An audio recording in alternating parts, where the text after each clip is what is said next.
The Rockwell B-1 Lancer is a supersonic variable sweep-wing, heavy bomber used by the United States Air Force. It is commonly called the Bone, from B-1. It is one of 3 strategic bombers in the U.S. Air Force fleet as of 2018, the other 2 being the B-2 Spirit stealth bomber, and the B-52 Stratofortress. The B-1 was first envisioned in the 1960s as a platform that would combine the Mach 2 speed of the B-58 Hustler with the range and payload of the B-52, and would ultimately replace both bombers. After a long series of studies, Rockwell International, now part of Boeing, won the design contest for what emerged as the B-1A. This version had a top speed of Mach 2.2 at high altitude and the capability of flying for long distances at Mach 0.85 at very low altitudes. The combination of the high cost of the aircraft, the introduction of the AGM-86 cruise missile that flew the same basic profile, and early work on the stealth bomber all significantly affected the need for the B-1. This led to the program being cancelled in 1977, after the B-1A prototypes had been built. The program was restarted in 1981, largely as an interim measure while the stealth bomber entered service. This led to a redesign as the B-1B, which had lower top speed at high altitude of Mach 1.25, but improved low-altitude performance of Mach 0.96. The electronics were also extensively improved during the redesign, and the airframe was improved to allow takeoff with the maximum possible fuel and weapons load. The B-1B began deliveries in 1986 and formally entered service with Strategic Air Command, SAC, as a nuclear bomber in 1986. By 1988, all 100 aircraft had been delivered.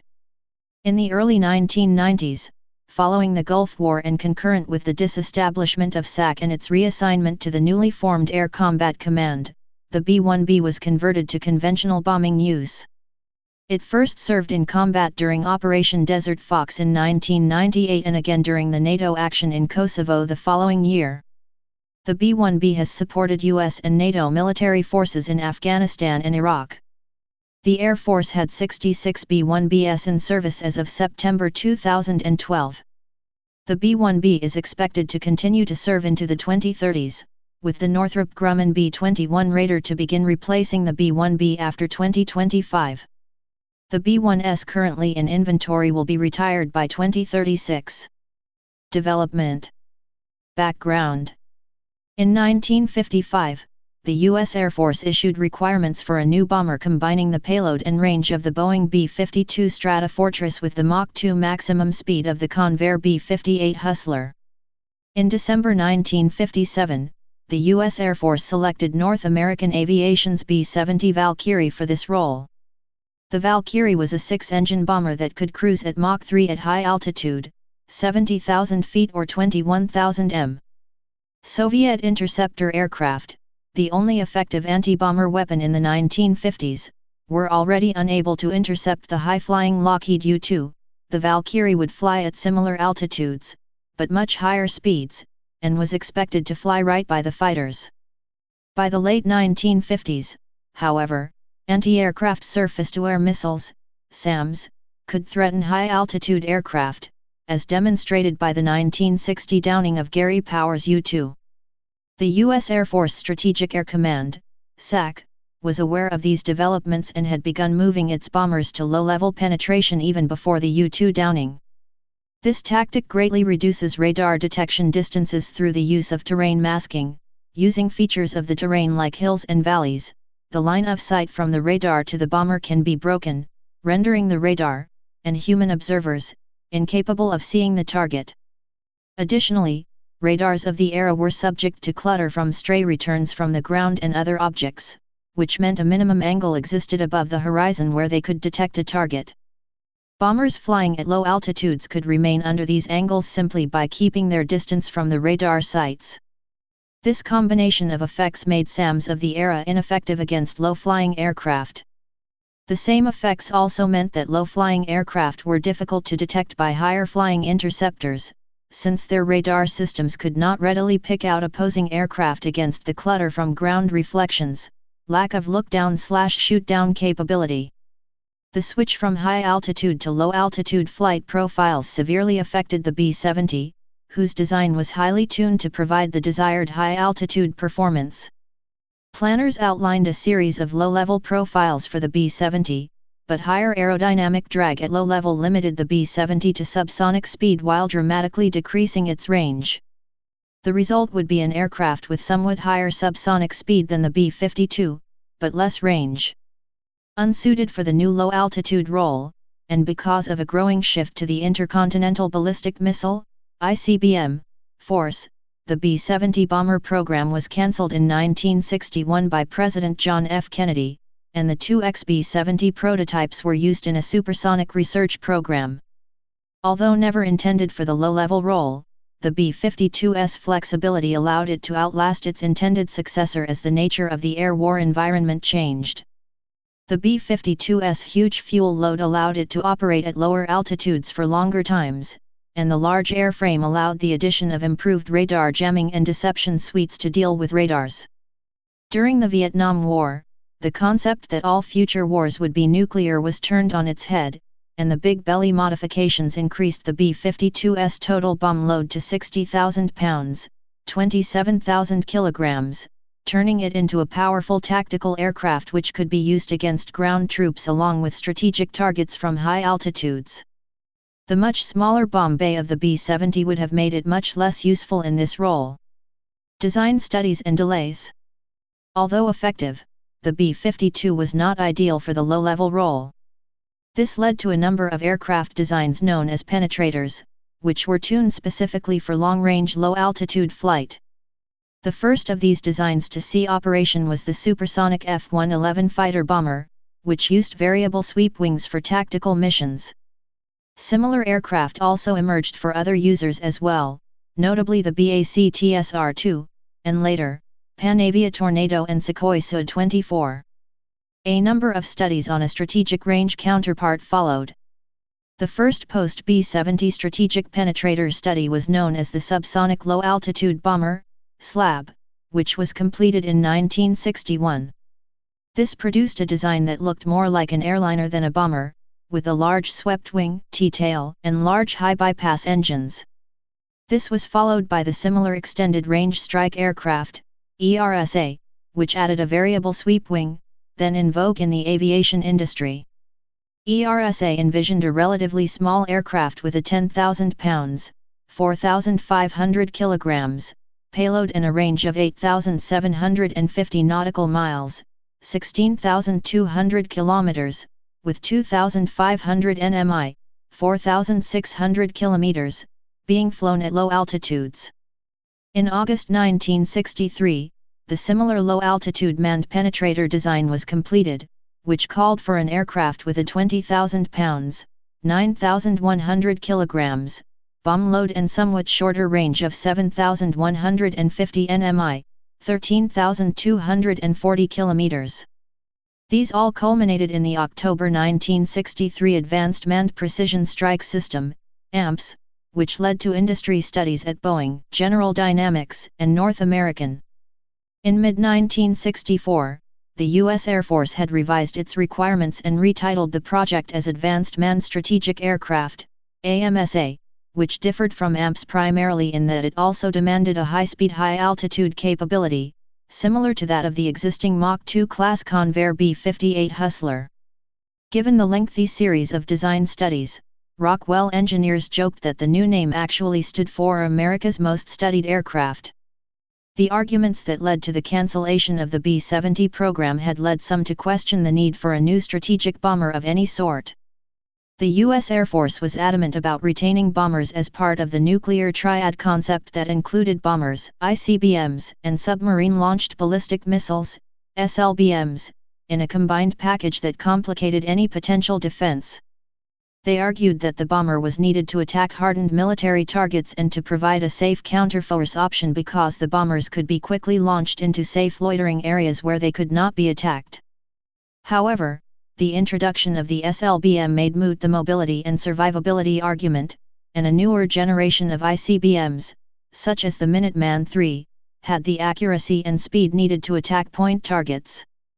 During this time, ICBMs were seen as a less costly option based on their lower unit cost, but development costs were much higher.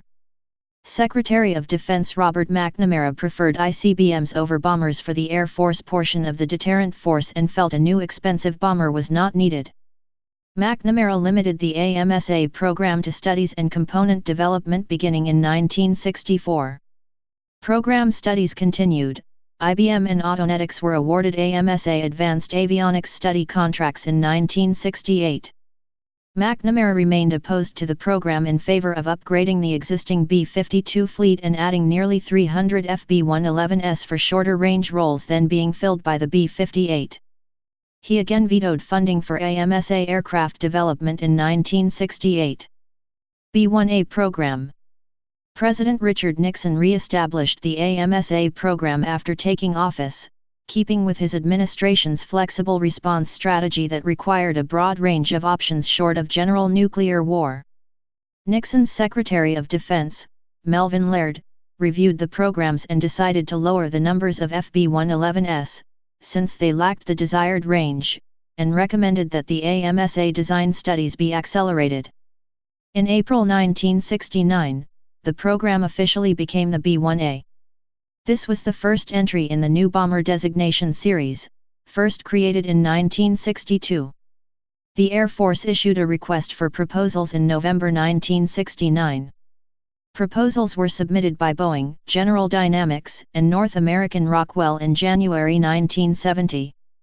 In June 1970, North American Rockwell's design was selected and was awarded a development contract. The original program called for 2 test airframes, 5 flyable aircraft, and 40 engines. This was cut in 1971 to 1 ground and 3 flight test aircraft. The company changed its name to Rockwell International and named its aircraft division North American Aircraft Operations in 1973. A 4th prototype, built to production standards, was ordered in the fiscal year 1976 budget. Plans called for 240 B-1s to be built, with initial operational capability set for 1979. Rockwell's design featured a number of features common to 1960s U.S. designs. Among these was the use of a crew escape capsule that ejected as a unit during emergencies, which was introduced to improve survivability in the case of an ejection at high speed. Additionally, the design featured large variable sweep wings in order to provide both high lift during takeoff and landing, and low drag during a high-speed dash phase. With the wings set to their widest position, the aircraft had considerably better lift and power than the B-52, allowing it to operate from a much wider variety of bases. Penetration of the Soviet Union's defenses would take place at supersonic speed, crossing them as quickly as possible before entering into the less defended heartland where speeds could be reduced again. The large size and fuel capacity of the design would allow the dash portion of the flight to be relatively long. In order to achieve the required Mach 2 performance at high altitudes, the exhaust nozzles and air intake ramps were variable. Initially, it had been expected that a Mach 1.2 performance could be achieved at low altitude, which required that titanium be used in critical areas in the fuselage and wing structure. The low-altitude performance requirement was later lowered to Mach 0.85, reducing the amount of titanium and therefore cost. A pair of small vanes mounted near the nose are part of an active vibration damping system that smooths out the otherwise bumpy low-altitude ride. The first 3 B-1s featured the escape capsule that ejected the cockpit with all 4 crew members inside. The 4th B-1A was equipped with a conventional ejection seat for each crew member. The B-1A mock-up review occurred in late October 1971. The first B-1A prototype, Air Force Serial No. 74-0158, flew on December 23, 1974. 3 more B-1A prototypes followed. As the program continued, the per-unit cost continued to rise in part because of high inflation during that period. In 1970, the estimated unit cost was $40 million, and by 1975, this figure had climbed to $70 million. New problems and cancellation. In 1976, Soviet pilot Viktor Belenko defected to Japan with his MiG-25 Foxbat. During debriefing he described a new Super Foxbat, almost certainly referring to the MiG-31, that had look-down/shoot-down radar in order to attack cruise missiles. This would also make any low-level penetration aircraft visible and easy to attack. Given that the B-1's armament suite was similar to the B-52, and it now appeared no more likely to survive Soviet airspace than the B-52, the program was increasingly questioned. In particular, Senator William Proxmire continually derided the B-1 in public, arguing it was an outlandishly expensive dinosaur. During the 1976 federal election campaign, Jimmy Carter made it one of the Democratic Party's platforms, saying the B-1 bomber is an example of a proposed system which should not be funded and would be wasteful of taxpayers' dollars.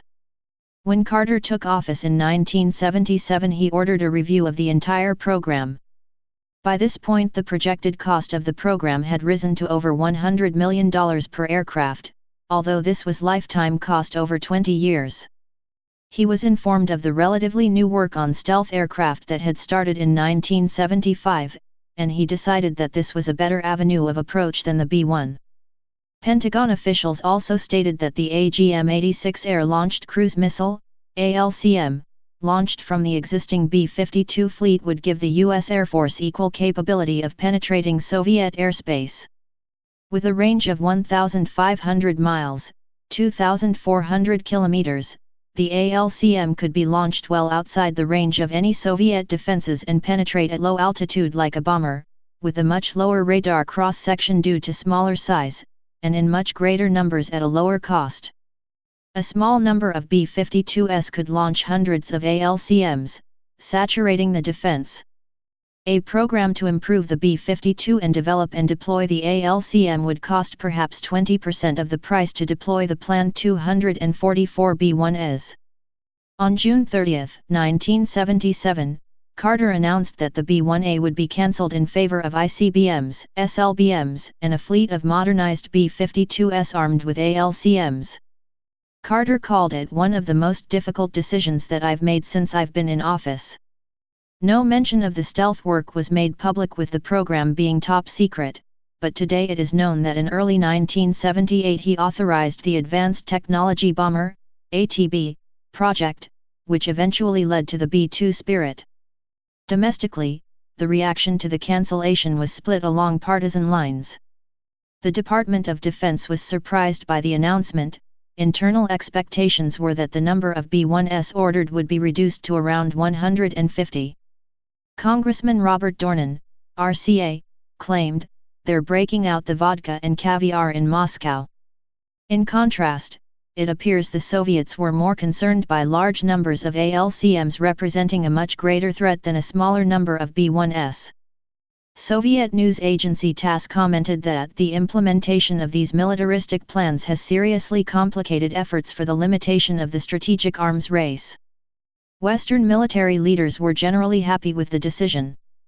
NATO commander Alexander Haig described the ALCM as an attractive alternative to the B-1.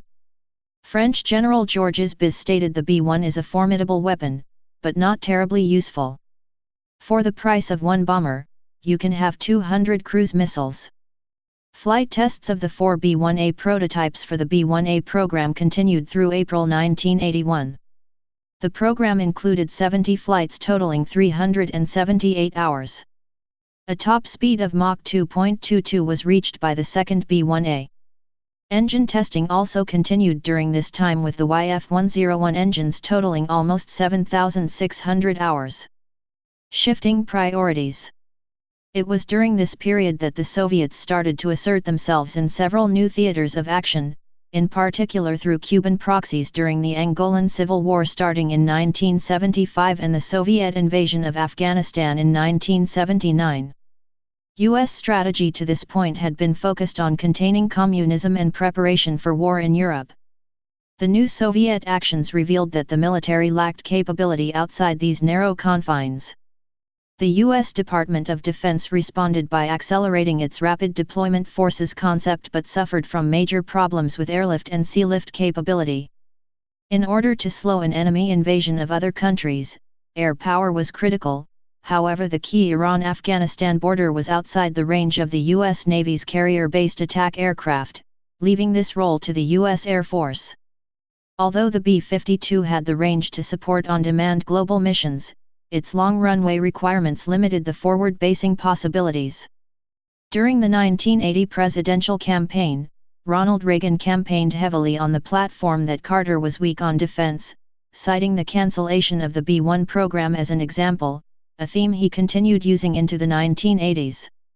During this time Carter's defense secretary, Harold Brown, announced the stealth bomber project, apparently implying that this was the reason for the B-1 cancellation.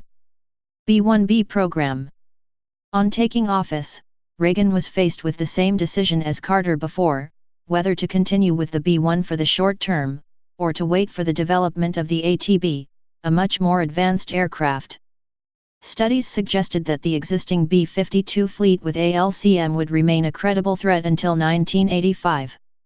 It was predicted that 75% of the B-52 force would survive to attack its targets.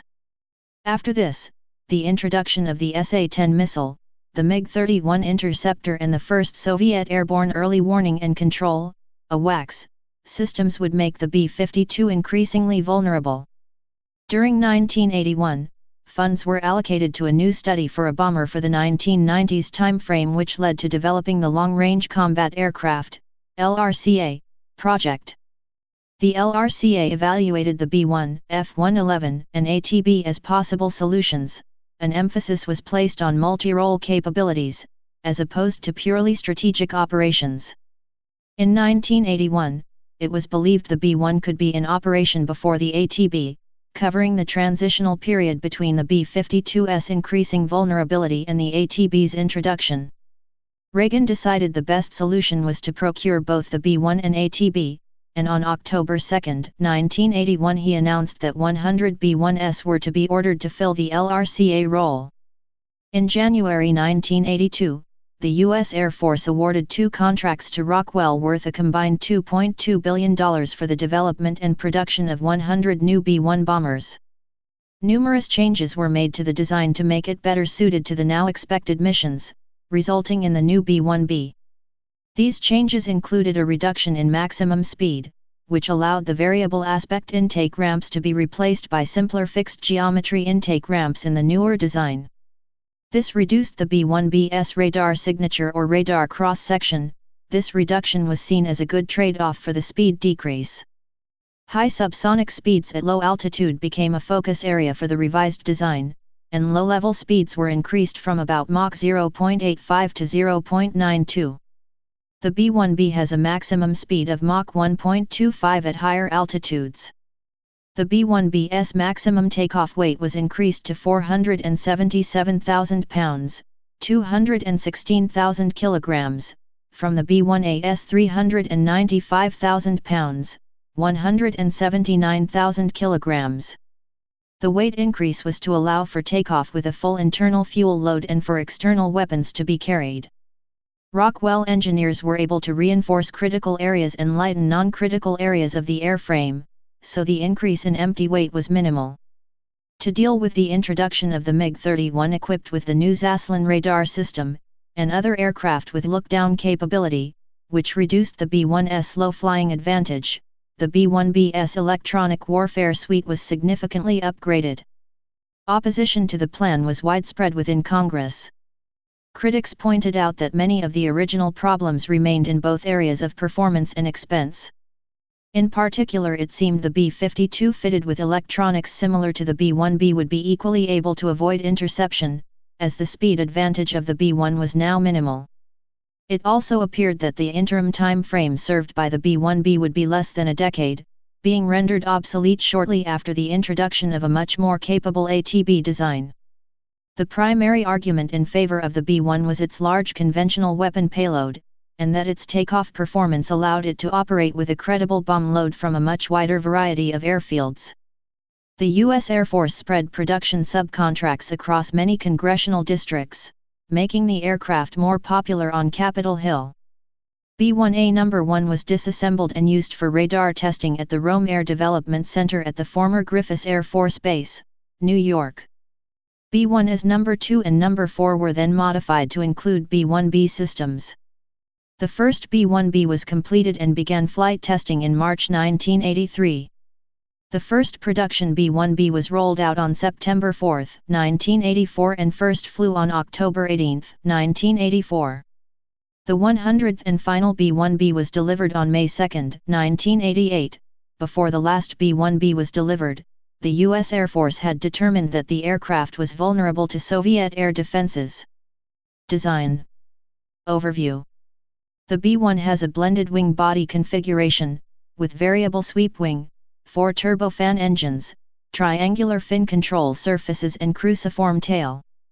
The wings can sweep from 15 degrees to 67.5 degrees, full forward to full sweep. Forward swept wing settings are used for takeoff, landings, and high-altitude maximum cruise. Aft swept wing settings are used in high subsonic and supersonic flight. The B1's variable sweep wings and thrust-to-weight ratio provide it with improved takeoff performance, allowing it to use shorter runways than previous bombers. The length of the aircraft presented a flexing problem due to air turbulence at low altitude.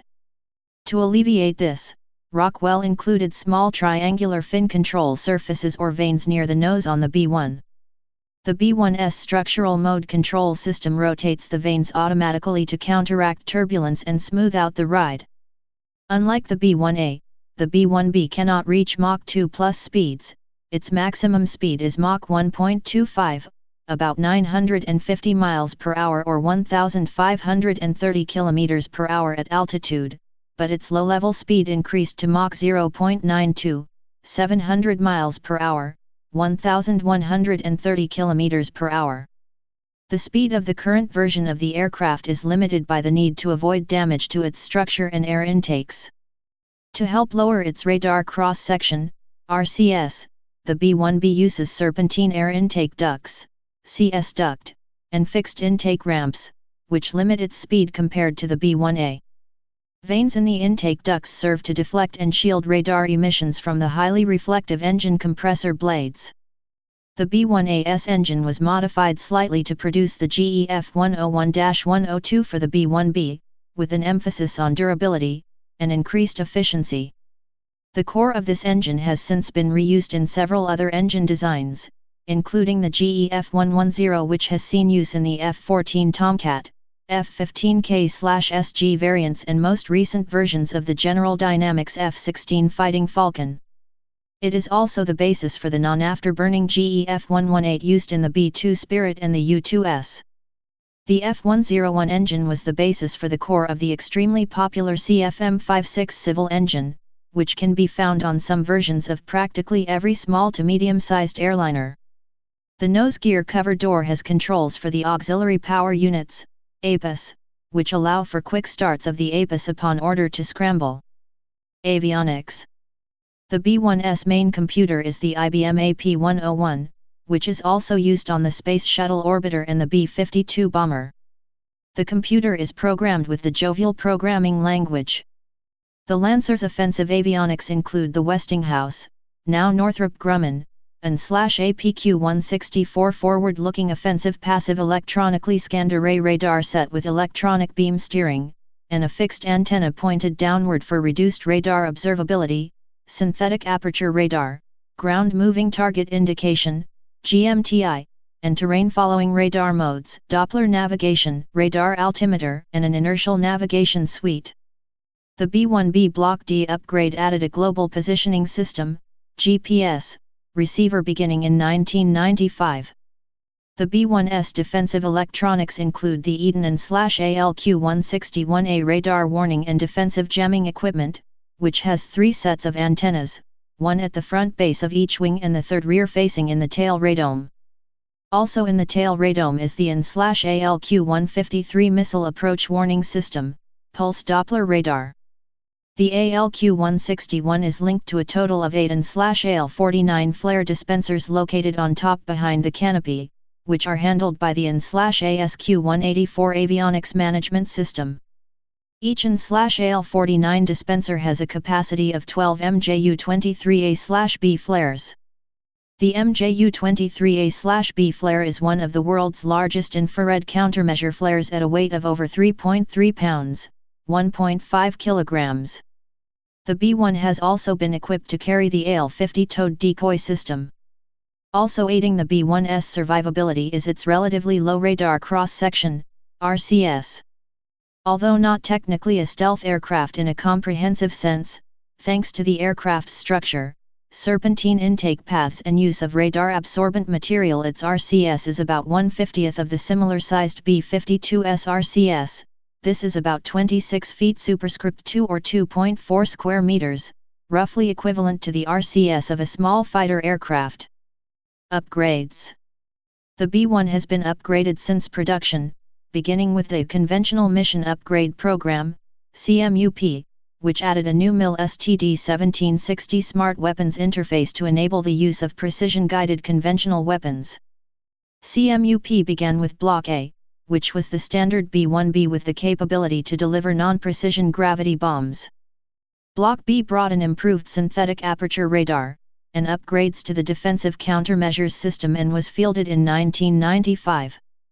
Block C provided an enhanced capability for delivery of up to 30 cluster bomb units, CBUs, per sortie with modifications made to 50 bomb racks. Block D added a near-precision capability via improved weapons and targeting systems, and added advanced secure communications capabilities.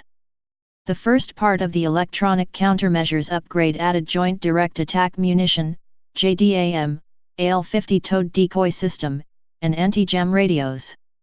Block E upgraded the avionics computers and incorporated the Wind-Corrected Munitions Dispenser, WCMD, the AGM-154 Joint Standoff Weapon, JSOW, and the AGM-158 JAS, Joint Air-to-Surface Standoff Munition, substantially improving the bomber's capability. Upgrades were completed in September 2006. Block F was the Defensive Systems Upgrade Program, DSUP, to improve the aircraft's electronic countermeasures and jamming capabilities, but it was cancelled in December 2002 due to cost overruns and schedule slips. In 2005, a program began to upgrade crew stations and integrate data linking. A B-1 equipped with the fully integrated data link, FIDL, first flew on July 29, 2009. The FIDL enables electronic data sharing, eliminating the need to enter information between systems by hand. In January 2013, Boeing delivered the first Integrated Battle Station, IBS, equipped B-1. This replaced several displays with new multifunction color display units, an upgraded central integrated test system, and a newer aircraft performance monitoring computer. In June 2012, the B-1Bs are receiving Sustainment Block 16 upgrades to add Link 16 networking and digital flight instrumentation. In 2007, the Sniper XR targeting pod was integrated on the B-1 fleet. The pod is mounted on an external hardpoint at the aircraft's chin near the forward bomb bay. Following accelerated testing, the Sniper pod was fielded in summer 2008. Future precision munitions include the small diameter bomb. In 2011, the Air Force was considering upgrading B-1s with multiple ejector racks so that they can carry 3 times as many smaller JDAMs than previously. In February 2014, work began on a multi-year upgrade of 62 B-1Bs, scheduled to be completed by 2019. The Vertical Situation Display Upgrade, VSDU, replaces existing flight instruments with multi-function color displays. A second display aids with threat evasion and targeting, and act as a backup display. Additional memory capacity is to be installed for the diagnostics database. Procurement and installation of the IBS upgrades is expected to cost $918 million. Research and engineering costs are estimated at $391 million. Other additions are to replace the 2-spinning mass gyroscopic inertial navigation system with ring laser gyroscopic systems and a GPS antenna, replacement of the APQ-164 radar with the Scalable Agile Beam Radar Global Strike, SABRGS, active electronically scanned array, and a new attitude indicator. Operational history. Strategic Air Command. The second B-1B, the Star of Abilene, was the first B-1B delivered to the U.S. Air Force Strategic Air Command, SAC, in June 1985. Initial operational capability was reached on October 1, 1986, and the B-1B was placed on nuclear alert status. The B-1 received the official name Lancer on March 15, 1990. However, the bomber has been commonly called the Bone, a nickname that appears to stem from an early newspaper article on the aircraft wherein its name was phonetically spelled out as B-1 with the hyphen in advert. Please subscribe and thanks for watching.